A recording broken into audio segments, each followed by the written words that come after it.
Hi hello నమస్తే, నేను మాధవరెడ్డి. మీరు చూస్తున్నారు జిందగీ మీడియా. ఏ దేశమేగినా ఎందు కాలిడినా, ఏ పీఠమెక్కినా ఎవ్వరేమనినా, పొగడరా నీ తల్లి భూమి భారతిని, నిలపరా నీ జాతి నిండు గౌరవం. ఇక మన దేశం నుంచి పోయి వేరే దేశంలో ఉండి అక్కడ ఎన్ఆర్ఐలై అక్కడే సిటిజన్షిప్ వచ్చినా సరే భారతదేశం మీద ప్రేమ, తన పుట్టిన గడ్డ మీద మమకారం ఎప్పటికీ ఉంటుంది మన భారతీయులకు. దానికి నిదర్శనం మనతో కూర్చున్నటువంటి గెస్ట్. తన పేరు వచ్చేసి రవిప్రకాష్ మేరెడ్డి. మహబూబ్నగర్, ఉమ్మడి మహబూబ్నగర్ జిల్లా వాసి, ఇప్పుడు వనపర్తి జిల్లా. సో డయల్ యువర్ విలేజ్ అని చెప్పేసి, పాలమూరు ఎన్ఆర్ఐ ఫోరం అని చెప్పేసి, ఫిలిపీడియా ఎన్ఆర్ఐ ఫోరం అని చెప్పేసి, ఇట్లా అసోసియేషన్స్ పెట్టేసి ఎన్జిఓలతోటి ఇక తెలంగాణ కోసం, భారతదేశం కోసం, సమాజ సేవ కోసం, ఫారెన్లో ఉండి కూడా మన విద్యార్థుల కోసం ప్రయత్నం అయితే చేస్తున్నారు. అసలు ఏంది, ఎందుకు పుట్టింది ఇట్లాంటి కాంక్ష, భారతదేశం నుంచి పరాయి దేశం పోయినప్పుడు కూడా సంపాదించుకుంటే సరిపోతుంది అన్నటువంటి నేపథ్యంలో భారతదేశం కోసం ఎందుకు క్లూజ్ చేస్తున్నారు, అవన్నీ అడిగి తెలుస్తుంది. అన్న నమస్తే. థ్యాంక్స్ మాధవ్ ఫర్ ఇన్వైటింగ్ మీ. నా మామూలుగా నేను ఇప్పటివరకు ఎప్పుడు ఇలాంటి ఇంటర్వ్యూలు చేయలేదు, but I thought maybe it is an opportunity to share my experience. నేను వనపర్తిలో కిలా గన్పూర్ మండల్, మానాజిపేట ఊరు. అక్కడ నేను 7th వరకు చదువుకున్నాను. తర్వాత వనపర్తిలో జెడ్పిహెచ్ఎస్లో 10th వరకు చదువుకున్నాను. తర్వాత మహబూబ్నగర్లో బాయ్స్ జూనియర్ కాలేజ్ ఇంటర్మీడియట్. తర్వాత సైఫాబాద్ సైన్స్ కాలేజీలో అక్కడ హాస్టల్ ఉంటుంది కాబట్టి మనలాంటి గ్రామీణ విద్యార్థులకు హాస్టల్ అనేది చాలా అవసరము. సో అక్కడ చేరడం జరిగింది. అక్కడ డిగ్రీ పూర్తయిన తర్వాత ఉస్మానియా యూనివర్సిటీలో ఎంఎస్సి, పిహెచ్డి. ఇప్పుడు ఎన్ఆర్ఐగా నేను అది చేస్తున్నాను అన్నది యాక్చువల్గా గొప్ప విషయం ఏం కాదు. ఎందుకంటే ఈ దేశం నాకు చదువంతా ఫ్రీగా ఇచ్చింది. నేను ప్రైమరీ స్కూల్ నుంచి పిహెచ్డి వరకు ఏమాత్రం సొంత డబ్బులు ఖర్చు పెట్టుకోకుండా ఉన్నత విద్యను పొందాను ఈ దేశం నుంచి. స్కిల్తోన, ఆ నాలెడ్జ్తోనే నేను అమెరికా వెళ్ళి అక్కడ స్థిరపడడం జరిగింది. కనుక నేను ఏదైతే ఈరోజు ఉన్నానో అది ఈ దేశం నాకు ఇచ్చిన ఒక భిక్ష అనుకోవాలి. సో ఖచ్చితంగా మన ఊరు, మన దేశం, మన రాష్ట్రం, మన ప్రజల యొక్క రుణం తీర్చుకోవడంగానే ఇది భావిస్తాను. సో నాకు ఎంతో సంతోషం ఇస్తుంది నేను చేస్తున్న, అంటే మనం చేస్తున్న పనులు, సంస్థల ద్వారా చేస్తున్న పనులు. నేను ఒక్కనే కాకుండా మన కమ్యూనిటీని మొత్తాన్ని కూడా దానిలో భాగస్వామ్యం చేసి మనం మన ప్రాంతంలో ఉన్న వాళ్ళకందరికీ కూడా సహాయం చేయాలన్నది. ముఖ్యంగా ఒక 15 సంవత్సరాల క్రితం తెలంగాణ రాష్ట్ర ఉద్యమంతో ఈ యాక్టివిటీ స్టార్ట్ అయింది. ఒక 10 ఏళ్ల పాటు మేము చాలా యాక్టివ్గా తెలంగాణ ఉద్యమంలో పాల్గొన్నాము. ఆ తర్వాత తెలంగాణ రాష్ట్రం ఏర్పడిన తర్వాత మన అభివృద్ధి కోసం ఏం చేయాలనేది వచ్చినప్పుడు డయల్ యువర్ విలేజ్ అనే సంస్థ చేయడం జరిగింది మిత్రులతో కలిసి. మొట్టమొదట దాన్ని డయల్ యువర్ సర్పంచ్ అన్నాము. ఎందుకంటే సర్పంచులతో గ్రామస్థాయి సమస్యలు తెలుసుకొని దాన్ని ఏ విధంగా మనం పరిష్కరించాలి అనే ఆలోచన చేయడం కోసం ఏర్పాటు చేశాము. తర్వాత సర్పంచ్లే కాకుండా మిగతా అనేక సంబంధిత అధికారులు కానీ, వ్యక్తులు కానీ, సంస్థలు కానీ కూడా మనం అర్థం చేసుకోవాలి, మాట్లాడాలి అనే ఉద్దేశంతోన దాన్ని ఒక డయల్ యువర్ విలేజ్ సంస్థగా రూపొందించి యుఎస్లో దాన్ని ఒక నాన్ ప్రాఫిట్గా రిజిస్టర్ చేయడం జరిగింది. ఆ తర్వాత ఒక 4 సంవత్సరాల పాటు ప్రతి బుధవారము ఎవరో ఒక గెస్టును, గ్రామానికి సంబంధించిన వ్యక్తి కానీ, రాష్ట్రం స్థాయిలో సంబంధించిన వ్యక్తిని కానీ, వివిధ క్షేత్రాల్లో ఎక్స్పర్ట్స్ని తీసుకొచ్చి ఒక కాన్ఫరెన్స్ కాల్ నిర్వహించడం జరిగింది. ఇది 4 సంవత్సరాల పాటు కంటిన్యూస్గా చేశాము. అనేక రంగాలకు సంబంధించిన ఆలోచనలను, సమస్యలను, వాటి పరిష్కార మార్గాలను ఆలోచించే దిశగా ఆ ప్రయత్నం చేశాము. అలా యాక్టివిటీ స్టార్ట్ అయ్యింది. ఇప్పుడు అంటే వెరీ రీసెంట్, నేను కూడా దాదాపు 2-3 years నుంచి ట్రై చేస్తున్నా. లాస్ట్ టైం కూడా మిమ్మల్ని అడిగండి, కాకపోతే మీకు వర్కౌట్ కాలేదు, లేదంటే మీరు వచ్చి వేరే బిజీ ఉండి వెళ్ళిపోయినటువంటి నేపథ్యం ఉంది. ఈసారి లక్కీ, థ్యాంక్స్ అన్న, మీరు మా స్టూడియోకి వచ్చిండ్రు. సో రీసెంట్గా మీరు ఒకటి అంటే ఈ ట్రైబల్ ఏరియా, ఈ చెంచుగూడలకి 5 days వెళ్ళినారు. సో ఆ ఎక్స్పీరియన్స్ ఏంది, అక్కడ చూసినటువంటి ఎక్స్పీరియన్స్, తర్వాత అనుభవాలు. ఎందుకంటే మనం ఇప్పటికి చెప్పుకుంటున్నాం, అంటే మోదీ కూడా చెప్పిండ్రు, మోదీ గారు కూడా చెప్పిండ్రు 2047 వరకైనా సరే భారతదేశాన్ని డెవలప్ అయిన కంట్రీగా చూపిస్తామని. ఎందుకంటే మేము చిన్నప్పటి నుంచి, మీరంటే సరే మీ ఏజ్ ఇంకా చాలా పెద్దది, మేము చిన్నప్పటి నుంచి కూడా చూస్తున్నాం. మీ దాంట్లో చదువున్న ఏజ్ ఉన్న వాళ్ళు డెవలప్ అవుతూనే ఉంది భారతదేశం. ఈ 5 రోజుల పర్యటనలా మీకున్న మీరు చూసిన ఎక్స్పీరియన్సెస్ ఎట్లున్నాయి? నిజంగా భారతదేశం ఆ స్థాయిలో పోతుందా? విమర్శని కాదు, అవును. గ్రౌండ్ లో రియాలిటీ. తప్పకుండా మనం ఇది టైం టు టైం చర్చించుకోవాల్సిన విషయం. అసలు డెవలప్మెంట్ అంటే ఏందనేది కూడా మళ్ళీ రీడిఫైన్ చేసుకోవాల్సిన అవసరం ఉన్నది. ఎందుకంటే ప్రభుత్వం వైపు చూస్తున్న డెవలప్మెంటు, ప్రజలు ఆశిస్తున్న డెవలప్మెంటు, నిజంగా ఒక వ్యక్తి స్థాయిలో మనిషి సంతోషంగా ఉండడానికి నిజంగా ఏం కావాలి అన్నది కూడా దీనిలోకి పరిగణలోకి తీసుకొని దీన్ని ఏ విధంగా డిఫైన్ చేయాలనేది ఆలోచించాలి. నేను ఈ సంవత్సరంలో ఫిబ్రవరిలో ఒకసారి ఒక 10 రోజుల పాటు గ్రామాలు తిరగడం జరిగింది. 10 రోజులు. అది ముఖ్యంగా నారాయణపేట్, గద్వాల్ రెండు కూడా కొంత వెనుకబడిన జిల్లాలు, అక్కడ ఉన్న సమస్యలు తెలుసుకోవాలి అనే ఉద్దేశంతోన ఈసారి వచ్చినప్పుడు అచ్చంపేట, ముఖ్యంగా ట్రైబల్ గిరిజన సమాజం ఏ విధంగా ఉంది, వాళ్ళ సమస్యలు ఏమిటి, వాళ్ళకి ఇన్ని సంవత్సరాలుగా ప్రభుత్వం అనేక స్కీమ్స్ ద్వారా ప్రయత్నం చేస్తున్నా ఎందుకు ఎదగలేకపోతున్నారు అనేది తెలుసుకోవాలనే ఉద్దేశంతోన ఒక 5 రోజులు ఉండడం జరిగింది. అక్కడ ఉన్న ఆశ్రమ పాఠశాలలు, చెంచుపెంటలు తిరిగి అక్కడ వాళ్ళతో మాట్లాడడం జరిగింది. అయితే డెవలప్మెంట్ అన్నది మొట్టమొదట వ్యక్తి పరంగా మనం అవగాహన కల్పించాలి. కేవలం స్కీమ్స్ పెట్టి, పథకాలు పెట్టి, అధికారులను పెట్టినంత మాత్రాన వాళ్ళలో నిజమైన మార్పు అనేది రాదు. వాళ్ళలో ముందు వాళ్ళు ఆలోచనలు ఏంది, వాళ్ళ ఆస్పిరేషన్స్ ఏంది, వాళ్ళు ఎదగడానికి అవరోధంగా ఉన్న విషయాలు ఏమిటి, వాటిని ఏ విధంగా పరిష్కరించాలనే ఆలోచనతోన కొంత గ్రౌండ్ వర్క్ చేసి దానికి అనుగుణంగా కొన్ని ప్రయత్నాలు చేస్తే బాగుంటుంది. అన్ఫార్చునేట్లీ ప్రభుత్వం ఏదైనా కూడా ఒక ముసలు వెళ్ళే పరిస్థితి ఉంటుంది. ఎందుకంటే వాళ్ళకున్న లిమిటేషన్స్లో ఈ సందర్భంలో కొంత ఎన్జిఓస్ కూడా ఇన్వాల్వ్ అయ్యి గవర్నమెంట్ సొసైటీకి ఉన్న గ్యాప్ను ఫిల్ చేయడానికి వాళ్ళు కూడా కొంత ప్రయత్నం చేస్తారు. సో ఈ కాంబినేషన్లో పనిచేస్తే అది ఎఫెక్టివ్గా జరిగితే ఖచ్చితంగా కొంత మార్పు వాళ్ళలో వచ్చే అవకాశం ఉంది. నేను గిరిజన ఆశ్రమ పాఠశాలలకు వెళ్ళినప్పుడు ముఖ్యంగా విద్యార్థులు చాలా యాక్టివ్గా ఉన్నారు అక్కడ. విద్యార్థులు అంటే విద్యార్థినులు కూడా, అంటే ఎక్స్క్లూజివ్ గర్ల్స్ ఆశ్రమ పాఠశాలకు కూడా వెళ్ళడం జరిగింది. చాలా యాక్టివ్గా ఉన్నారు. ఆ రోజు సాటర్డే సాయంత్రం వాళ్ళకు లీజర్ డే, మంచిగా పాటలు పెట్టి డ్యాన్సులు కూడా చేశారు. అంటే ఒక మంచి ఉత్సాహకరమైన వాతావరణము, అంటే మేమేదో తల్లిదండ్రులకు దూరంగా ఉన్నాము అనేది లేకుండా వాళ్ళు బాగా ఉన్నారు. కాకపోతే టీచర్స్ కొరత అనేది ఆశ్రమ పాఠశాలలో నాకు ఎక్కువగా కనబడ్డది. కొంత సబ్జెక్ట్ టీచర్స్ లేకపోవడం వల్ల పూర్తి లెర్నింగ్ అన్నది సరిగా జరగట్లేదు. ఆ తర్వాత వాళ్ళు 10th తర్వాత పై స్థాయికి పోవడానికి సరైన వనరులు కూడా లేకపోవడం. సో దీన్ని ఒక మిషన్ మోడ్లో ఇంకొద్ది పకడ్బందీగా చేయాల్సిన అవసరం ఉన్నది. వాళ్ళకి ఇంకా ప్రత్యేక సదుపాయాలు కూడా, ఎందుకంటే వాళ్ళ స్థాయి చాలా లో లెవెల్లో ఉంది. వాళ్ళు అసలు మామూలు ప్రజాజీవనంలోకి రావడానికే చాలామంది ఇష్టపడడం లేదు అక్కడ ఉన్న వాళ్ళు ఒక పక్షిలాగా జీవించే మనస్తత్వం ఉన్నవాళ్ళు. సో మనం ఏ కార్యక్రమం చేసినా దాన్ని ఒక ప్రతిబంధకంగా, కన్స్ట్రెయిన్గా భావిస్తున్నారు తప్ప అది వాళ్ళకి సహాయపడే దిశగా వాళ్ళు ఆలోచించట్లేదు. కనుక వాళ్ళ ఆలోచన సరళిని ముందు మనం మార్చాలి. ఇంకొక ముఖ్యమైన విషయం, నేను చెంచుపెంటల్లో వాళ్ళతో మాట్లాడినప్పుడు తెలిసింది ఏంటంటే, వాళ్ళు వేరే రకమైన పనికి సంబంధించిన మోటివేషన్ లేకపోవడం వల్ల తాగుడుకు బానిసలై 40-45 ఏళ్ల వయసులోనే వాళ్ళు చనిపోవడం అన్నది చాలా దారుణమైన విషయము. వాళ్ళ పాపులేషన్ కూడా చాలా స్టీప్గా తగ్గిపోతుంది అని కూడా అన్నారు.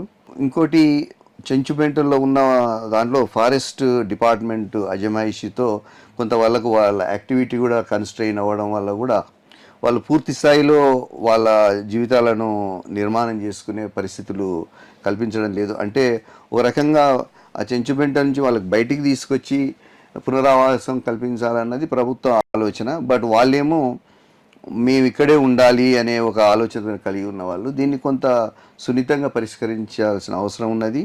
మొట్టమొదటిగా వాళ్ళ విద్యార్థులను మంచి ఎడ్యుకేషన్ ఇచ్చి వాళ్ళను బయటికి తీసుకురావడం ద్వారా వాళ్ళలో మార్పు తీసుకోవడానికి అవకాశం ఉంది. బట్ గట్టి ప్రయత్నం అయితే మనం అందరం కలిసి, ఎన్జిఓస్ కానీ సొసైటీ గురించి ఆలోచించే వాళ్ళము ప్రభుత్వంతో కలిసి పనిచేయాలి. ఇంకోటి ది టూర్ కంటే ముందు మీరు అన్నారు ఇంతకుముందు ఉమ్మడి మహబూబ్ నా టూర్ 10 days చేసిన అన్నటువంటిది. నేను అనుకుంటా మీరు అప్పుడు అన్ని స్కూల్సే తిరిగినట్టున్నారు. అవును. సో అంటే ఎక్కడ మనకు తేడా కనిపిస్తుంది అన్న, ఎందుకంటే ఈరోజు మనం డ్రాస్టిక్గా గవర్నమెంట్ స్కూల్లో పర్ఫార్మెన్స్ అనేది తగ్గిపోతుంది. అవును. కొన్ని చోట్ల నిన్న మొన్న విజువల్ చూసిన ఓ దగ్గర 120 మంది స్టూడెంట్స్ ఉన్నారు, ఒక టీచర్ ఉంది.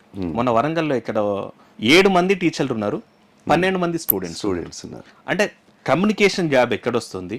రెండవది ఏంటంటే ఈ గవర్నమెంట్ స్కూల్లో పర్ఫార్మెన్స్ ఎందుకు ఈ స్థాయిలో పడిపోతుంది అంటారు మీరు? ఇంకోటి ఏంటంటే స్కూల్లో స్టూడెంట్స్ తోటి కమ్యూనికేట్ అయ్యి అవి సెషన్స్ కూడా పెడుతున్నట్టున్నారు, ఎన్ఆర్ఐ కిడ్స్ తోటి వీళ్ళతో కమ్యూనికేషన్ స్కిల్స్ పెంచడం కానీ, ఎట్లా అవేర్నెస్ క్రియేట్ చేయడం కానీ, స్పీకింగ్ స్కిల్స్ పెంచడం కానీ చేస్తున్నారు కదా.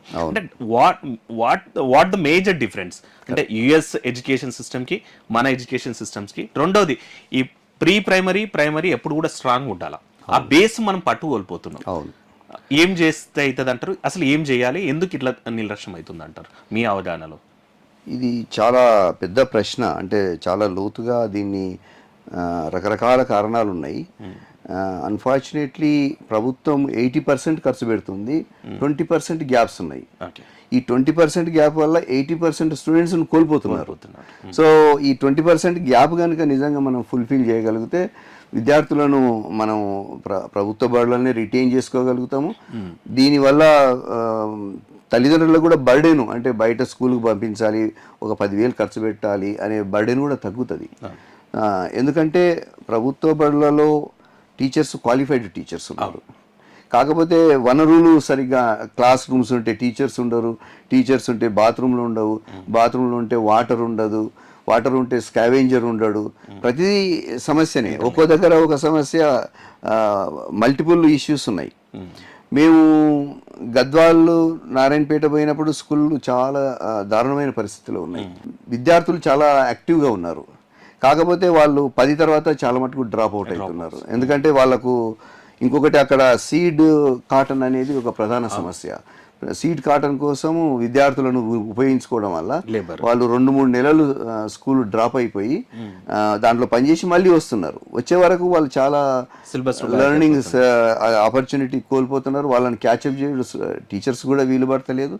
వాళ్ళు అట్లనే మిగిలిపోతున్నారు. ఇక మిగతా పాఠాలు వాళ్ళకి అర్థం కావు.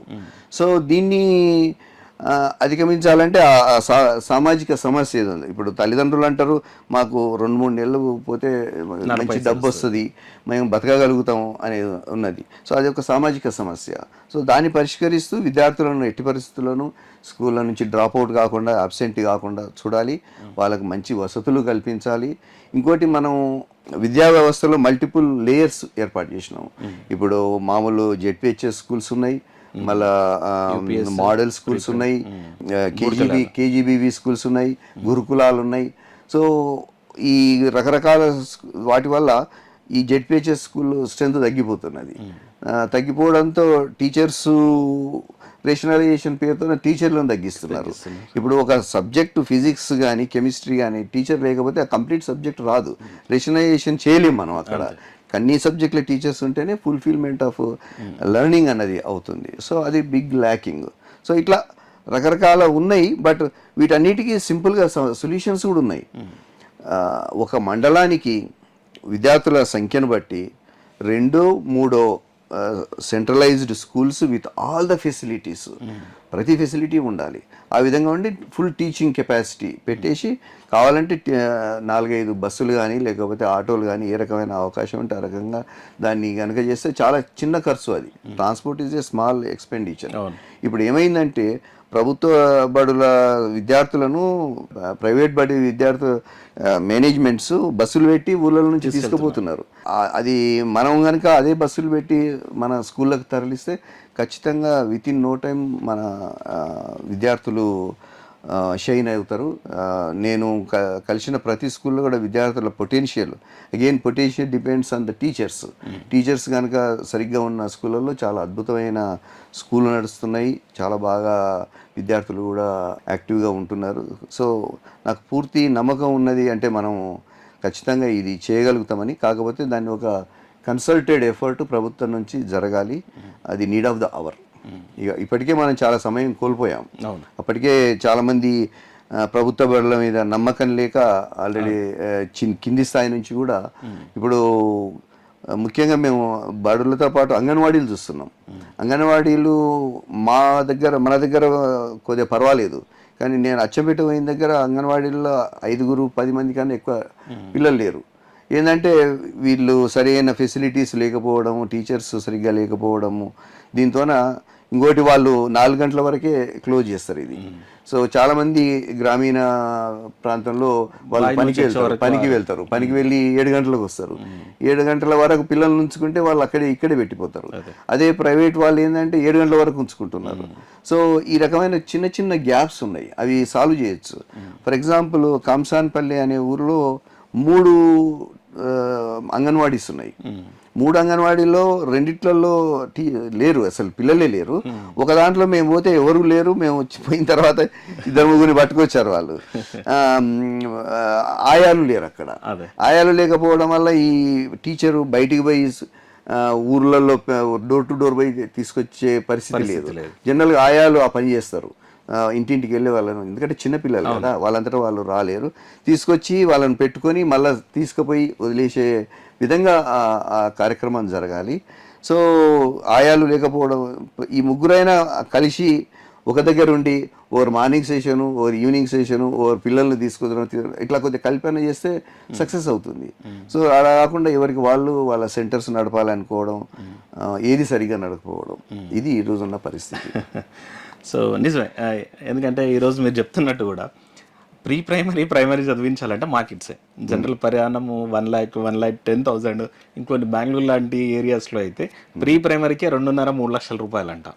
సో అట్లాంటి సిచ్యువేషన్లో గవర్నమెంట్ వ్యవస్థ కొంచెం బాగుపడితే చాలా ఆ బాడీని తగ్గుతుంది.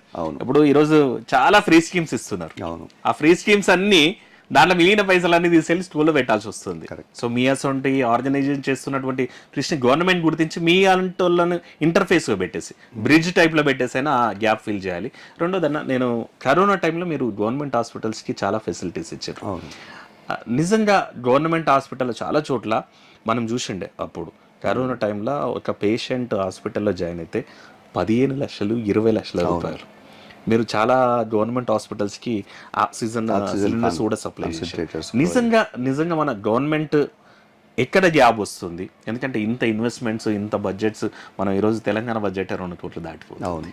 కానీ వైద్యం, విద్య అనే దాని మీద ఇవి కూడా తిరిగినారు మీరు, ప్రైమరీ హెల్త్ సెంటర్స్ కూడా తిరిగినారు. ఎట్లా ఉంది అన్న పరిస్థితి? అంటే ఎక్కడ మార్పు కావాలి, ఏం చేయొచ్చు గవర్నమెంట్, లేదంటే మీ అసొంటి అసోసియేషన్స్ తోటి ఏమైనా గవర్నమెంట్ ఏం చేయగలుగుతుంది? అంటే అదే సేమ్ విద్యా వ్యవస్థలో ఏ విధంగా అయితే గ్యాప్స్ మనం అంటే 80% చేసి 20% చేయకపోవడం వల్ల ఏదైతే అపనమ్మకం ప్రజల్లో ఉందో, అదేవిధంగా హాస్పిటల్స్లో కూడా కొన్ని బేసిక్ ఫెసిలిటీస్ ఇస్తున్నారు, కానీ కంప్లీట్ కేర్ అనేది లేదు. ఎమర్జెన్సీలో ఏమీ చేయలేరు. ప్రతిదానికి ఏదైనా ప్రైవేట్ హాస్పిటల్ పోవడమే మార్గం అన్నట్టున్నది. అయ్యేసరికి ప్రజల చూపు ప్రభుత్వ హాస్పిటల్ వైపు లేనే లేదన్నమాట. వాళ్ళు ఏదన్నా అయితే ఇమీడియట్గా వాళ్ళ మైండ్లోకి వచ్చేది మహబూబ్నగర్ తీసుకుపోదామా, హైదరాబాద్ తీసుకుపోదామా, ప్రైవేట్ ఎక్కడ జాయిన్ చేస్తే మనకు మంచి వైద్యం అందుతుంది అనేది ఉంది తప్ప ప్రభుత్వ పరంగా మనకు ఇది అందుతుంది, మనం వెళ్ళి చూసుకోవచ్చు అనే పరిస్థితి లేదు. జనరల్ ఇంకోటి నా దీని మీద క్వశ్చన్, గవర్నమెంట్ ఆరోగ్యశ్రీ అట్లాంటి ఇన్ని స్కీమ్స్ పెట్టినప్పటికీ కూడా మరి ఎందుకు ఇప్పుడు ఒక పేషెంట్కు CMRF ఫండ్ అని చెప్పేసి 1,50,000 2 లక్షలు ప్రైవేట్లో చేసుకుంటుంటే, తర్వాత చాలా వాటికి కూడా 10 లక్షలు ఇస్తాం, 20 లక్షలు ఇస్తాం హాస్పిటల్లో. నిజంగా ఆ అమౌంట్ పెడితే గవర్నమెంట్ హాస్పిటల్స్ సస్టైన్ అయ్యి డెవలప్ కావంటారా? ఖచ్చితంగా ప్రభుత్వం అదే అంటున్నా, స్కూళ్ళపై విషయంలో కానీ హాస్పిటల్ విషయంలో ప్రభుత్వం ఖర్చు పెడుతుంది. అంటే మనం ఓవరాల్ బడ్జెట్లో ఎంత పెట్టాలో అంత పెట్టట్లేదు, because of other schemes, free schemes. But ఇంకా కొద్దిగా దాన్ని పెంచిన దాన్ని ఎఫెక్టివ్గా కనుక ఖర్చు పెడితే చాలా గ్రామీణ స్థాయిలో ప్రజలకు చాలా హెల్ప్ జరుగుతుంది. ఇప్పుడు గ్రామీణ ప్రాంతం నుంచి చాలా మైగ్రేషన్ కూడా ఎందుకు జరుగుతుందంటే వైద్యం సరిగ్గా లేకపోవడం వల్ల ప్రతి ఒక్కరు పట్టణాలకు వచ్చి స్థిరపడాలని చూస్తున్నారు. దాంతో పట్టణాల మీద కూడా బర్డెన్ ఏర్పడుతున్నది. గ్రామాల్లో ఉండే నిజానికి నేను ఈ 2 టూర్లలో నేను గమనించింది లేదా నా ఆలోచన ఏంటి అంటే, గ్రామాల్లోకి వెళ్ళి ప్రజలు హాయిగా నివసించే పరిస్థితులు రావాలి అని. ఎందుకంటే మనం పూర్వకాలంలో అట్లనే ఉన్నాం. మనకు ప్రభుత్వ వ్యవస్థల యొక్క ప్రమేయం కూడా చాలా తక్కువ ఉన్నది. నేను చిన్న ఉన్నప్పుడు ప్రభుత్వాల మీద ఆధారపడి ప్రజలు ఎవరు జీవించలేదు. అక్కడ ఒక వ్యవసాయం ఉన్నది, రకరకాల కుల వృత్తుల వాళ్ళు ఉన్నారు. సో వ్యవసాయ ఉత్పాదన నుంచి వాళ్ళందరూ కలిసి బతికిండ్రు, ఒకరికొకరు సాయం చేసుకునే పద్ధతిలో ఊరు ప్రశాంతంగా హాయిగా ఉండేది. ఇప్పుడు ఆ పరిస్థితులు లేవు. మా ఊర్లో ఒక వడ్రంగి కానీ, ఒక కుమ్మరి వాళ్ళు ఇంకా ఉన్నారు, నేను చూసిన. బట్ కమ్మరి, గేరి, వడ్రంగి వాళ్ళు అయితేనంటే మొత్తం అబాండెంట్ అవి. ఎందుకంటే వాళ్ళకు ఈ మెకనైజేషన్ వల్ల పనులు లేవు. వాళ్ళు లేకపోవడం వల్ల వేరే ఈవెన్ ఇంట్లో ఒక కుర్చీ పాడైతే చేసుకోవాలన్నా కూడా ఎక్కడికో మండల్కో లేకపోతే వనపర్తికో పోయి చేయించుకోవాల్సిన పరిస్థితి ఏర్పడ్డది. సో ఒక డిస్రప్టెడ్ లైఫ్ స్టైల్ అయిపోయింది. అయినప్పటికీ కూడా ఇప్పటికీ కూడా గ్రామీణ వాతావరణంలో నివసించడమే ప్రకృతికి దగ్గరగా ఉండేది అని నేను భావిస్తాను. సో ఈ టూర్స్ ద్వారా కూడా నేను అలాంటి ఒక ఆలోచననే, అంటే మనం హాయిగా ఊళ్ళల్లో కూడా జీవించవచ్చు అనేది. ఒకటే ఏంటంటే ఎడ్యుకేషన్ కొద్దిగా బాగుండాలి, లైవ్లీహుడ్స్ కూడా కొంత డెవలప్ చేయాలి. అయితే ఒకటి నేను ఆలోచించింది ఏంటంటే, ఇప్పుడు గ్రామంలో రకరకాల పెన్షన్ల ద్వారా, రైతు బంధు వీటి ద్వారా ఒక 20-30 లక్షలు నెలకు ఇన్కమ్ వస్తుంది ఊర్లోకి. అది ఎట్లా ఖర్చు అవుతుంది, ఎక్కడికి పోతుంది అని ఆలోచిస్తే, మళ్ళా బయట నుంచి వచ్చిన ఏవైతే ఈ చిప్స్, ఈ మద్యము, రకరకాల ఏవైతే బయట నుంచి వస్తువులు వస్తున్నాయో వీటి మీదనే మళ్ళీ ఖర్చు పెడుతున్నాం. సో ఎకానమీ బయటికి పోతున్నది. అది కాకుండా ఊర్లోనే ఆ రకమైన వాటికి సరైన మనం ప్రోడక్ట్స్ తయారు చేసుకొని ఒక సస్టైన్డ్ లైఫ్, ఇంకోటి న్యూట్రిషియస్ ఫుడ్, ఇది కనుక చేసుకోగలిగితే ప్రతి ఇంటిలో వాళ్ళు కూరగాయలు పండించుకోవడం, లేదా ఒక ఆవును లేకపోతే బర్రెను పెట్టుకొని పాలు ఇవి దగ్గర వాళ్ళంతటా వాళ్ళ సమృద్ధిగా ఒక మంచి ఆహారం తినడం, ఇవి పాసిబుల్ అయ్యేది విలేజ్లో. ఎందుకంటే మనకు చిన్న పొలము ఉంటుంది. సో ఇవన్నీ చేసుకునే ఆస్కారం మనకుంది. కానీ ఆ ఇమాజినేషన్ మనం కోల్పోయినాము. సో ఆ పశువులు ఉంటే మనకు బర్డెన్గా భావిస్తున్నాము. కనుక ఇది కొద్దిగా మార్పు రావాలి. సో ఈ మార్పు అనేది ఎలా వస్తుంది అనేది కూడా కొద్దిగా స్టడీ చేయాలి. నేను ప్రయాణంలో నేను ఆలోచిస్తున్న విషయాలు కూడా ఇవే ఎక్కువగా ఉన్నాయి. ఇప్పుడు వాళ్ళ సమస్యల గురించి మనం ఏదో మాట్లాడడం కన్నా ఆ జీవన విధానాన్ని సపోర్ట్ చేసే విధంగా మనం ఏ విధంగా ముందుకు పోవాలి. వాళ్ళు అక్కడ ఉంటేనే 80% మన వాళ్ళు గ్రామీణ ప్రాంతంలో ఉండేవాళ్ళు, వ్యవసాయ ఆధారితంగా ఉండేవాళ్ళు. సో ఆ కాంపోనెంట్ను మనం ఏ విధంగా సస్టైన్ చేసుకోవాలి అన్నది ఒక ప్రధాన అంశం మనం దృష్టిలో పెట్టుకోవాలి. అది ఆలోచన. నిజమేనా మీరు అన్నట్టు కూడా గ్రామాల్లో ఈరోజు నిర్వీర్యం అయిపోతున్నాయి కాబట్టి టమాటా 100 రూపాయలని వింటును, ఆ ఉల్లిగడ్డ 50 రూపాయలు, ఎందుకంటే పండించేటోడు తగ్గిపోతున్నాడు. అవును. సో పల్లెల్లో అవి పంటలు వస్తాయి, ఇక్కడ మొత్తం పెరుగుతుంది. లేకపోతే బియ్యం అనేటువంటివి 30 రూపాయలు 40 రూపాయలకు వచ్చేటివి ఈరోజు 70 రూపాయలు క్వాలిటీ బియ్యం అట. అవును అన్న ఇంకొక క్వశ్చన్ అయితే, Indian education system foreign education సిస్టమ్కి డిఫరెన్స్ ఏమన్నా ఉందా? ఎందుకంటే మనం చూస్తున్నాము ఈరోజు మన దగ్గర హయ్యెస్ట్ స్టడీస్ చదివినా సరే ఎంఎస్ చేయాలంటే మళ్ళీ ఫారెన్ పోవాలి, రీసెర్చ్ చేయాలంటే ఫారెన్ పోవాలని చెప్తున్నటువంటి పరిస్థితులు ఉన్నాయి. రెండోది మైట్ బి ఆ కరెన్సీ డిఫరెన్స్ ఉండొచ్చు, డాలర్స్ రావచ్చు, ఆడ పౌండ్స్ రావచ్చు. బట్ మన దగ్గర ఎందుకు అంటే మొత్తం మన ఐఐటీస్లో చదువుతున్నాము, మనం గవర్నమెంట్ పెడుతుంది వాళ్ళందరినీ కూడా మన మేధాశక్తి మొత్తం వాళ్ళ ఫారెన్ పోతున్నటువంటి పరిస్థితి. నిజంగా అంటే ఎడ్యుకేషన్ డిఫరెన్స్ ఉందా, లేకపోతే ఫైనాన్షియల్గా ఇన్కమ్ డిఫరెన్స్ ఉందా? దానికి మనం ఇండియాలో ఏం చేయగలగాల గవర్నమెంట్కి? ఎందుకంటే మీరు ఆ గవర్నమెంట్స్ చూసింటారు, ఈ గవర్నమెంట్ చూస్తుంటారు. కరెక్ట్. డెఫినెట్గా ఎడ్యుకేషన్ ప్రధాన అంటే ప్రాథమిక స్థాయి నుంచి కూడా కొంత అక్కడికి ఇక్కడికి డిఫరెన్స్ ఉన్నది. కొంత అక్కడ ఎడ్యుకేషన్ ప్రాక్టికల్ ఓరియంటెడ్గా ఉండడం, అంటే ప్రయోగాలతో పిల్లలకు నేర్పించడంతో ఎక్స్పీరియన్షియల్ ఎడ్యుకేషన్ ఉండడం వల్ల వాళ్ళు చిన్నప్పటి నుంచే ఒక పర్ఫెక్ట్ లెర్నింగ్ ఉండే విధంగా అక్కడ తయారవుతారు. మన దగ్గర ఒక మూసలో కేవలం పుస్తకాలలో ఉన్నది బట్టి దాన్ని మళ్ళీ రీప్రొడ్యూస్ చేసి ఎగ్జామ్స్లో పాస్ అయ్యి ఇవ్వడమే ఒక ప్రధాన అంశంగా తీసుకొని మనకు ఈ ఎంసెట్లు ఇవన్నీ కూడా నీ మెమరీ పవర్ను ఒక టెస్ట్ చేసే విధంగా ఉన్నాయి తప్ప నీ క్రియేటివిటీని బిల్డ్ చేసే విధంగా లేవు. సో ఎడ్యుకేషన్ అనేది ఇట్స్ క్రియేటివిటీని లేకపోతే ఆలోచన శక్తిని పెంచడానికి సాధనంగా ఉండాలి. సో అక్కడ అంటే హై స్కూల్ అంటే అక్కడ 10th plus intermediate Okay. 12th వరకు ఉంటుంది. So perfect campus, perfect building, perfect facilities, perfect teacher ratio, ప్రతిదీ కూడా వాళ్ళు ఒక లాంగ్ టర్మ్ ప్లాన్తో ఒక స్కూల్ పెడుతున్నామంటే దీనికి ఎంత అవసరం అనేది ఒక కంప్లీట్ బడ్జెట్తో అక్కడ నిర్మాణం చేయడం జరుగుతుంది. మన దగ్గర ఒక్కో స్కీమ్ నుంచి ఒక రూమ్ వచ్చినప్పుడు బాత్రూమ్స్ కట్టాలనే కాన్సెప్ట్ కూడా ఉండదు. వాటర్ ఫెసిలిటీ క్రియేట్ చేయాలని ఉండదు. అన్నీ అడహాగ్గా చేస్తాం మనం.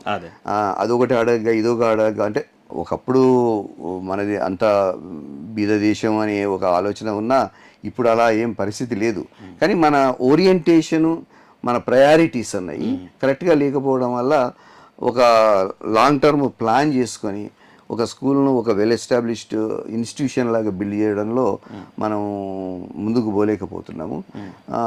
ఇదే పైకి కూడా ఇంకా పాకుతుంది అనమాట. అంటే ఇంటర్మీడియట్లో చూసినా, డిగ్రీలో చూసినా కేవలం అంటే టీచర్స్ సరిగా లేకపోవడం, లెక్చరర్స్ సరిగా లేకపోవడం, రూమ్స్ సరిగా లేకపోవడం, ఇవన్నీ మనం ఆలోచించి వాటిని అన్నీ మార్చుకొని చేయాల్సి వస్తుంది. అక్కడ అన్ఫార్చునేట్లీ అక్కడ కూడా 12th తర్వాత చాలా ఎక్స్పెన్సివ్ ఎడ్యుకేషన్. బట్ రైట్ ఎడ్యుకేషన్కి అయితే ఆస్కారం ఉన్నది. ఇక్కడ మనం ఏంటంటే ప్రతిదీ కిండర్ గార్డెన్ నుంచి కూడా లక్షలు పెట్టి చదువు కొనాల్సిన పరిస్థితి ఇక్కడ ఉన్నది. అది అందరికీ సాధ్యపడతలేదు. సాధ్యపడని వాళ్ళు వెనుకబడిపోతున్నారు. అది మన సోషల్ డిస్పారిటీస్ ఇవన్నీ కూడా దానివల్ల బాగా ఎక్కువ అవుతున్నాయి. సో ఇది చాలా అంటే సమాజం రాను రెండుగా విడిపోయే ప్రమాదం అయితే ఉన్నది. అంటే ఒక క్లాస్ ఆఫ్ పీపుల్ ఎవరైతే ఎడ్యుకేషన్ అఫోర్డ్ చేయగలరో వాళ్ళు ఒక స్థాయిలో ఉంటారు. అఫోర్డ్ చేయని వాళ్ళు ఆల్రెడీ విలేజెస్లో ఉన్న కండిషన్స్ అన్నీ ఒక సెకండ్ క్లాస్ సిటిజన్స్ లాగా అనిపిస్తున్నాయి నాకు. వాళ్ళను మేము ఏదో తైలాలు ఇస్తాము, మీరు వాటితో ఉండండి అన్నట్లుంది. ఒకవేళ మీకు అంటే ఎక్కువ ఇంట్రెస్ట్ ఉంటే మీరు పట్టణాలకు రమ్మని ప్రోత్సహించినట్టుంది. కానీ పట్టణాలలో ఆ స్థాయి వాళ్ళు వచ్చి ఉండే పరిస్థితులు కూడా లేవు బతకడానికి ఆడ. ఎందుకంటే ఒక రూమ్ తీసుకొని ఉండాలన్నా కూడా 10,000 ఖర్చు అవుతాయి. నలుగురు కలిసి రూమ్ తీసుకొని ఆ పొల్యూషన్తోన ఎటు జీవితంలో ముందుకు పోలేని పరిస్థితులు ఉంటాయి. సో చాలా గడ్డు పరిస్థితులు ఇవి మామూలు బీద ప్రజలకు. మీరు చెప్పినట్టే మొన్న ఏదో రీసెంట్ ఒక సర్వే వచ్చింది. ఇండియాలో ఎడ్యుకేషన్కి ఏమవుతుందంట అంటే మినిమం ఇంజనీరింగ్ లాంటివి చదివితే 75 లక్షలు అవుతుందంట మినిమం. అదే నువ్వు మెడిసిన్ చదివితే పీజీ స్పెషలైజేషన్ చదవాలంటే 1,20,00,000 నుంచి 1,50,00,000 అవుతుంది అని చెప్పేసి ఓ సర్వే, ఓ రికగ్నైజ్డ్ పాపులర్ సర్వేనే చెప్తున్నటువంటిది. దీన్ని మార్చాలి, మరి చూడాలి. తాయిలాలు అయితే మీరు అన్నట్టు తాయిలాలు అయితే ఇట్లా విసురుతున్నారు. సో రెండోదన్నా మీరు స్టూడెంట్స్ కోసం ఏదో స్పెషల్ ప్రోగ్రామ్ చేస్తున్నట్టు గవర్నమెంట్. అంటే మన వంతుగా మనం కొన్ని వినూత్న కార్యక్రమాలు చేయాలని ఒకటి విద్యావారధి అని అమెరికాలో ఉన్న స్టూడెంట్ ఇక్కడ ఉన్న విలేజ్లో ఉండే గవర్నమెంట్ స్కూల్ స్టూడెంట్స్తోన రోజుకు 1 గంట సేపు ఇంటరాక్ట్ అవుతారు జూమ్ ద్వారా డైలీ. వారానికి ఒకసారి వాళ్ళు అంటే ఈ అకాడమిక్ టాపిక్స్ కాకుండా ఏదో మ్యాథ్స్, ఇంగ్లీష్ ఇలాంటివి చదవడం కాకుండా మామూలుగా క్యాజువల్ కన్వర్జేషన్ లాగా అమెరికాలో విద్యా విధానం ఏ విధంగా ఉంది, ఇండియాలో విద్యా విధానం ఏ విధంగా ఉంది, ఇండియాలో వ్యవసాయం ఏ విధంగా ఉంది, లైఫ్ స్టైల్ ఎలా ఉంది, ఇలాంటి జనరల్ టాపిక్స్, ఎవరికైతే ఫెస్టివల్స్ ఏ విధంగా చేసుకుంటారో అక్కడ ఇక్కడ. అంటే ఇక్కడ ఉన్న విద్యార్థికి ఇంట్రెస్ట్ ఉంటుంది అమెరికాలో ఏ రకమైన పరిస్థితులు ఉన్నాయని. అదేవిధంగా అక్కడున్న విద్యార్థికి మన దేశ యొక్క పరిస్థితులు కానీ రూట్స్ కానీ తెలియాలి వాళ్ళకు కూడా. అంటే వాళ్ళు ఒక ప్రొటెక్టెడ్, ఒక మంచి పేరెంట్స్, మంచి డబ్బులు ఉండే వాతావరణం నుంచి ఉండి మిగతా other side of the coin విద్యార్థులు ఏ విధంగా ఉన్నారు అనేది కూడా వాళ్ళకి తెలియాలి. ఒక బాండింగ్ తెలియాలి, వాళ్ళకి బాండింగ్ ఏర్పడాలి. ఇంకోటి ఇండియాలో ఉన్న విద్యార్థులకు కాన్ఫిడెన్స్ కూడా క్రియేట్ అవుతుంది. నేను అమెరికాలో ఉన్న నాతోటి విద్యార్థులతో మాట్లాడాను, నేను కూడా ఏదైనా సాధించగలను అనే ఒక లక్ష్యం ఏర్పరచుకోవడానికి కూడా పనికి వస్తుంది. దాదాపు పాలమూరు జిల్లాలో మిగతా జిల్లాల్లో కలిపి ఒక 15-16 స్కూళ్ళల్లో గత 3 సంవత్సరాలుగా మేము చేస్తున్నాము. సో అంటే గొప్ప ప్రోగ్రామ్ అని చెప్పను కానీ ఒక వినూత్న ప్రయత్నంగా చేస్తున్నాము. అది కాకుండా డయల్ యువర్ విలేజ్ నుంచి మేము ఇంజనీరింగ్ కాలేజెస్లో మెంటరింగ్ ప్రోగ్రామ్ అని కూడా స్టార్ట్ చేశాము. గత 3-4 సంవత్సరాలుగా చేస్తున్నాము. సో ముఖ్యంగా రూరల్లో ఉన్న విద్యార్థులు చాలా విషయాల్లో వెనుకబడిపోతున్నారు. వాళ్ళ జాబ్ ఆపర్చునిటీస్ లో కాంపీట్ కావడానికి వాటికి కనుక వాళ్ళకు ఇంటర్వ్యూ ఎలా ఫేస్ చేయాలి, రెజ్యూమే ఎలా ప్రిపేర్ చేయాలి, సాఫ్ట్ స్కిల్స్ ఎలా డెవలప్ చేసుకోవాలి, ఈ విషయాల మీద అమెరికాలో ఉన్న మన ఎక్స్పర్ట్స్, ఐటీ ఎక్స్పర్ట్స్ కానీ వివిధ రంగాల్లో ఉన్న ఎక్స్పర్ట్స్, ప్రొఫెషనల్స్ వాళ్ళు నెలకు వారానికి ఒకసారి 1 గంట సేపు వీళ్ళతో మాట్లాడి వాళ్ళకి గైడెన్స్ ఇవ్వడము. ఇది ప్రస్తుతానికి మన బాసరా IIITలో విద్యార్థులతో చేస్తున్నాము. ఇంతకుముందు మన JPNC మహబూబ్నగర్లో కూడా చేశాము. సో ఇది ఒక చిన్న కార్యక్రమము మన విద్యార్థులకు ఉపయోగపడే విధంగా ఉంటుందని చేస్తున్నాం.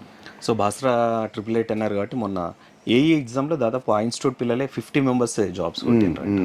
సో ఇట్లాంటివి అంటే ఇక్కడ సిస్టమ్స్ అన్ని సపోర్టివ్ ఉంటున్నాయన్న, అంటే మీరు చేస్తున్న సపోర్టివ్ ఉంటున్నాయా? అంటే డెఫినెట్గా స్కూల్ లెవెల్ అయితే ఒక టీచర్ యొక్క కమిట్మెంట్ ఉంటే చాలు ఇక్కడ మనకు జూమ్ ద్వారా క్లాసెస్ జరగడానికి. కానీ విద్యార్థుల మన ఇంజనీరింగ్ వచ్చేసరికి విద్యార్థుల్లో సరైన అవగాహన లేదు. ఏ విధంగా ముందుకు పోవాలి, ఎట్లా మనం సక్సెస్ అవ్వాలి అనేది. సో వాళ్ళని కన్విన్స్ చేసి వాళ్ళకు గైడెన్స్ ఇవ్వడం అనేది కొద్దిగా టఫ్గానే ఉంటుంది. అందున జూమ్ ద్వారా కాబట్టి టైం సెట్ చేసుకోవడము, వాళ్ళకు కరెక్ట్ ఇంటర్నెట్ ఉండడము ప్రతిదీ సమస్యగానే ఉన్నది. బట్ ఎంత వీలైతే అంత చేద్దాము అనే ఉద్దేశంతోన దాదాపు ఒక 30 మంది మెంటర్స్ ఇక్కడ ఉన్న విద్యార్థులతోన ఇంటరాక్ట్ అవ్వడం జరుగుతున్నది. సో ఇది డయల్ యువర్ విలేజ్ ఫౌండర్, తర్వాత మన NRI forum, Palamuru NRI forum అని పాలమూరు కోసం కూడా డెవలప్మెంట్ కోసం కూడా కృషి చేస్తున్నారు వీళ్ళు, ఎన్ఆర్ఐలు అయినప్పటికీ కూడా. థ్యాంక్స్ అన్న, మీరు మా స్టూడియో.